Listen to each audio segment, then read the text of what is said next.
अस्सलाम वालेकुम। मैं हूं राजा शुजात और आप देख रहे हैं राजा शुजात यूट्यूब चैनल और फेसबुक पेज। आज की वीडियो में बात करेंगे सुप्रीम कोर्ट में आज पाकिस्तान तहरीक इंसाफ को एक बड़ा रिलीफ मिला।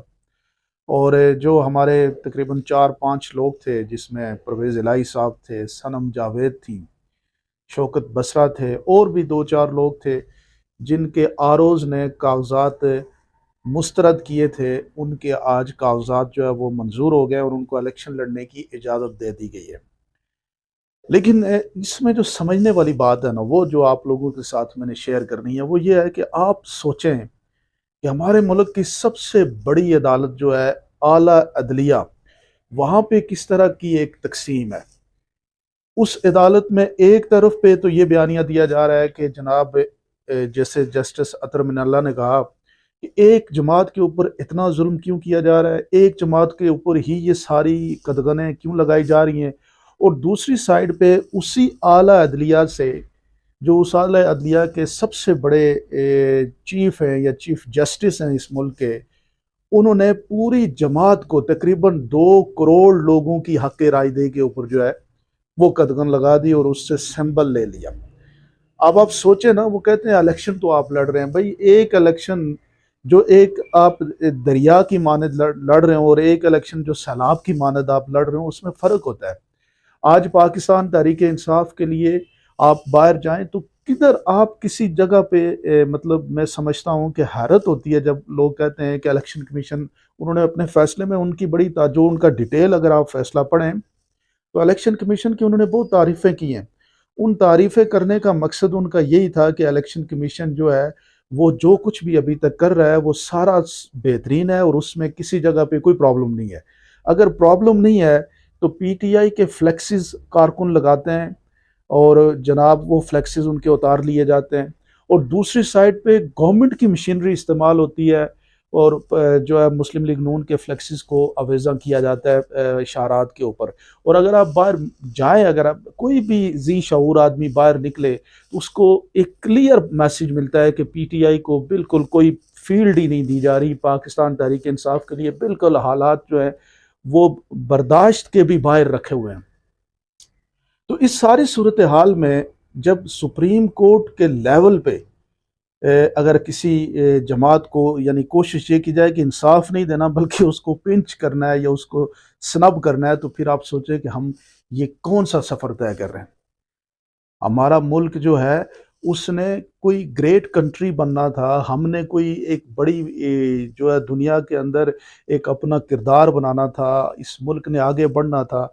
और इस मुल्क की कलेक्टिव विजडम को कोशिश की जा रही है कि उसको वो क्रश किया जाए और उस कलेक्टिव विजडम को ये कहा जाए कि ये गलत है, ये लोग ठीक नहीं है। और एक माइनर सी अशरफिया जो पिछले 30-40 सालों में प्रूव हो चुकी है कि उस अशरफिया ने इस मुल्क के अंदर अपने ज़ाती मफादात के लिए काम किया, उस अशरफिया ने अपने ज़ाती एक फ्रेंड सर्कल के लिए काम किया, पाकिस्तान की आवाम के लिए कुछ नहीं किया। उस अशरफिया के ऊपर जो है ना वो तकिया रखने की कोशिश की जा रही है और एक पाकिस्तान की जो एक वास्ट मेजॉरिटी है उसको डंडे के जोर के ऊपर जो है रोकने की कोशिश की जा रही है।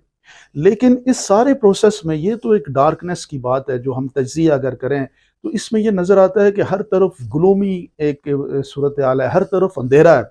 लेकिन इस अंधेरे में जो सबसे चमकदार और रोशनी की किरण है वो पाकिस्तान के नौजवान हैं। पाकिस्तान के वो नौजवान जो समझदार भी हैं, जो जिनको पॉलिटिकल समझदारी का मतलब कोई पढ़ा लिखा होना नहीं, मतलब ये है कि उनको ये अंडरस्टैंडिंग है कि हमारे मुल्क के अंदर इस वक्त जो कुछ हो रहा है वो सही है या गलत है, इतनी अंडरस्टैंडिंग वो रखते हैं। और बड़ी इसमें हौसला अफजा बात यह है कि उस नौजवान ने और उस पाकिस्तान के जो है वो ये जो तकरीबन 4-5 करोड़ नई नस्ल जो है, जो पाकिस्तान का यंग ब्लड है, उसने ये फैसला किया है कि अगर हमारी सुप्रीम कोर्ट ठीक नहीं है तो हम उसको भी ठीक करेंगे। अगर हमारे जो ताकतवर हल्के हैं वो अगर ठीक हो के खुद हमारी यानी सोच के ऊपर वो उसको रिस्पेक्ट नहीं देते तो उनको भी रिस्पेक्ट दिलवाएंगे अपने वोट की ताकत से। और अगर पूरा सिस्टम जो है वो एक निज़ाम को क्रश करने की कोशिश की करे तो हम उस निज़ाम के अगेंस्ट वोट दे के उस निज़ाम को ठीक करेंगे। ये मुखालफत की बात नहीं है, ये दुश्मनी की बात नहीं है, बल्कि इस मुल्क ये हम सब का है। जो अभी ये सारा ज़ोर ज़बरदस्ती भी कर रहे हैं, मुल्क उनका भी है, लेकिन कम अज़ कम कोई हमें रूल ऑफ द गेम तय करना पड़ेगा।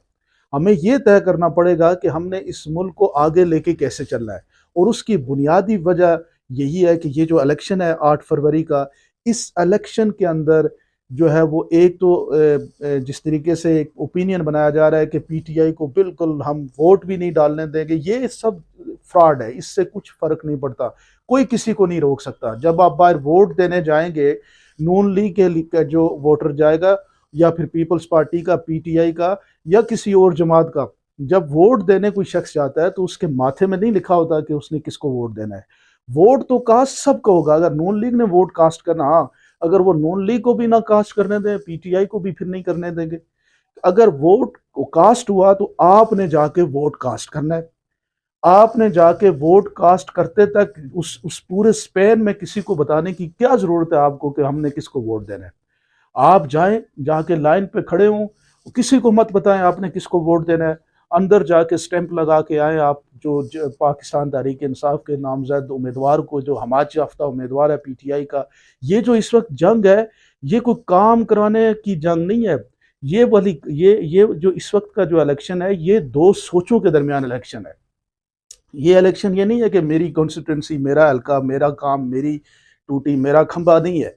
ये इलेक्शन ये है कि इस पाकिस्तान को, इमरान खान को जितवाने का मकसद या उसको उसको ज़्यादा सीटें दिलवाने का मकसद यह है कि एक मुल्क में ज़ोर ज़बरदस्ती का कानून है, या एक मुल्क के अंदर एक डेमोक्रेटिक, एक इनलाइटमेंट, एक बराबरी का कानून है। मुल्क के निज़ाम को ठीक करने के कानून है। मुल्क के निज़ाम को चलाने के लिए अवाम की ताकत की जो है, अवाम की राय की अहमियत का कानून है। ये इलेक्शन इसलिए लड़ा जा रहा है। और मैं सुप्रीम कोर्ट के आज के फैसले से जो 3-4 लोगों को रिलीफ मिला है, मैं ये समझता हूँ कि ये कोई बड़ी बात नहीं है। ये रिलीफ पहले दिन से ही बनता था। ये आरओज ने एक डिले किया ताकि वो देखे ना कि वो लोग आज मतलब जो जिनको आज इलेक्शन लड़ने का मौका मिला है, तो वो अगले उनके लिए तो 2 हफ्ते हैं। 2 हफ्तों में कितनी कंपेन वो करेंगे। उनका सारा टाइम पीरियड जो है ना, जो कंपेन पे लगना था, जो लोगों से मिलने पे लगना था, वो किल किया गया। ये एक स्ट्रेटजी थी, और इन द एंड उन्होंने एक एफर्ट की और पहुंचे यहाँ पे, और आज उनको मौका दिया गया। अदरवाइज पहले दिन से एलिजिबल लोग थे इलेक्शन लड़ने के लिए। और मैं ये समझता हूँ कि हमारा जो निज़ाम है, हमारा इंसाफ का निज़ाम, हमारा बाकी सारे निज़ाम बहुत ही नीचे की तरफ जा रहे हैं। और उस निज़ाम के निकलने की और इस पस्ती से बुलंदी की तरफ जाने का एक ही रास्ता है कि 8 फरवरी को जाके वोट मैक्सिमम तादाद में अपनी हक रायदही का इस्तेमाल करें, वोट दें, और वोट के बाद ही जो फैसला आएगा वो फैसला पाकिस्तान के मुस्तकबिल का फैसला होगा। आप लोग क्या समझते हैं, ज़रूर कमेंट सेक्शन में बताइए।